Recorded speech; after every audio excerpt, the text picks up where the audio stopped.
What if the very traits that made you feel like an outsider are actually proof that you're part of humanity's next stage of evolution?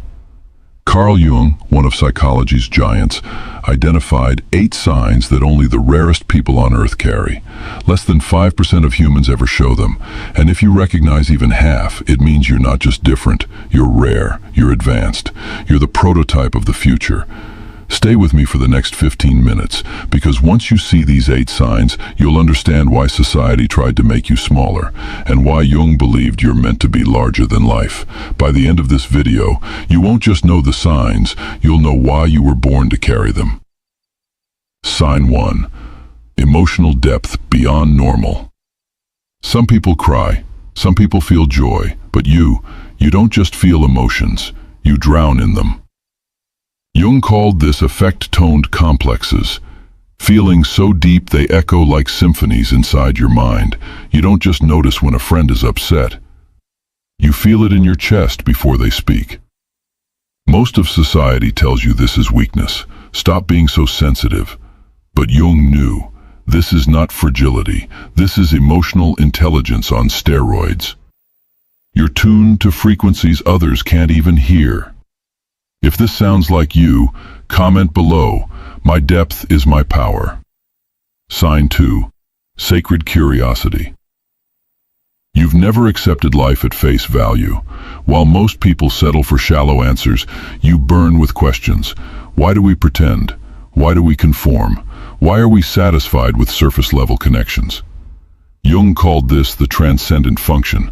It's the rare ability to pierce illusions, to see what others are too comfortable to question. But here's the catch. Your curiosity makes others uncomfortable. They accuse you of overthinking, of being difficult. But Jung would say, you're not difficult, you're dangerous to illusions. That's why I call it sacred curiosity. If you've been told you think too deeply, drop this in the comments. My curiosity is sacred. Sign 3. Conscious independence. Jung once wrote, the most terrifying thing is to accept oneself completely. Rare personalities achieve this earlier than others, usually through pain. You learned that relying on others for identity was quicksand, so you built yourself from scratch. Your solitude isn't loneliness, it's sanctuary. And Jung would say, this isn't defense, it's achievement. Think about it. Every time you rebuilt yourself after betrayal, rejection, or being misunderstood, you weren't breaking down, you were individuating. You were becoming unshakable.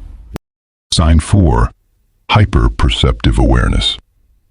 You notice what others can't. The micro-expression, the fake laugh, the silence in the room that screams louder than words. Jung called this intuition, perception through the unconscious. It feels like X-ray vision for human behavior. The problem? It can exhaust you. You unconsciously become therapist, caretaker, emotional sponge. But this isn't paranoia. It's your rare psychic radar. Jung would warn you, learn to protect it, or the world will drain it. Sign 5. Meaning over everything. Try as you might, you cannot pretend to care about shallow goals. You've tried playing by the script, job titles, social status, validation, but the emptiness exposed you. Jung warned, when a rare person lives against their type, they develop neurosis, anxiety, depression, meaninglessness. That's your psyche rebelling, because you're wired for one thing, authentic meaning. This is why you outgrow fake friendships, shallow careers, surface-level romance. Your mind won't allow you to betray your depth. Sign 6. Outgrowing people and environments. You've been accused of changing too much, but Jung knew the truth. You're not unstable, you're evolving. When you outgrow circles, relationships, and environments, it's not betrayal, it's psychological rebirth. Jung called this death and renewal. Others want the old you back, the smaller you, but once you've seen behind the curtain of society's lies, you can't unsee it. If you felt this, comment, my evolution is not negotiable. Sign 7.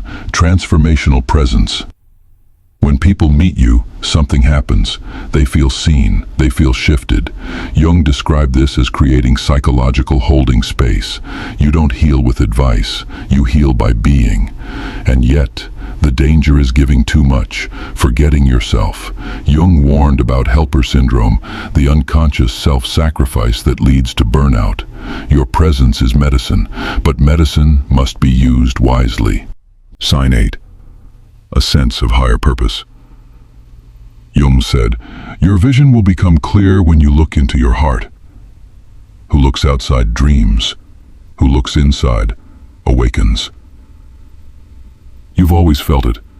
That restless pull towards something undefined, something bigger than yourself.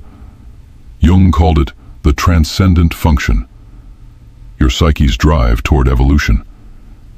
It's not about fame or wealth. It's about alignment. Your calling isn't just personal, it's transpersonal. You're not here just to live. You're here to advance consciousness itself. So let's recap. If you feel too sensitive, too deep, too independent, too curious, too different, remember Jung's warning. You are not too much for the world. The world is too little for you. Your traits aren't flaws, they're upgrades. You are the prototype of where humanity is going.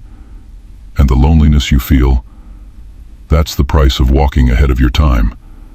So comment below, "I am evolutionary consciousness in human form," because if even half of these 8 signs resonate, you're not broken, you're breakthrough. Subscribe, because this is just the beginning of uncovering the rare traits Jung believed would change humanity itself.